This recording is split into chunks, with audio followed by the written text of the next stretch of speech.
మూత్రంలో రక్తం రావటం, మెడికల్ టర్మినాలజీలో హిమచురియా అంటారు. దానికి గల కారణాలు. I'm doctor Lakshman Bellamkonda, senior urologist and managing director at Hyderabad urology and andrology hospital, Kothapet, LB Nagar. మూత్రంలో రక్తం రావడానికి చాలా రకాల కారణాలు ఉంటాయి.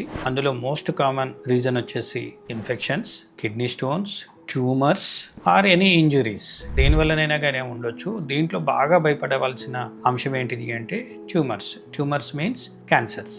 కిడ్నీ ట్యూమర్స్, కిడ్నీ క్యాన్సర్ కావచ్చు, బ్లాడర్ క్యాన్సర్ కావచ్చు, యూరిటరీ క్యాన్సర్స్ కావచ్చు, prostate or any cancer in the జెనెటో urinary system మూత్రంలో బ్లడ్ రావడానికి రీజన్ అయి ఉండొచ్చు. సో ఇటువంటి లక్షణం ఏదైనా కనిపిస్తే any age group better you consult your urologist, take advice, take treatment accordingly. Thank you. ఇలాంటి ప్రాబ్లమ్స్ ఎవరైనా మీ ఫ్రెండ్స్ ఫేస్ చేసినట్టయితే ఈ వీడియోని షేర్ చేయండి, కుదిరితే ఫాలో చేయండి అండ్ సబ్స్క్రైబ్ చేయండి. Thank you.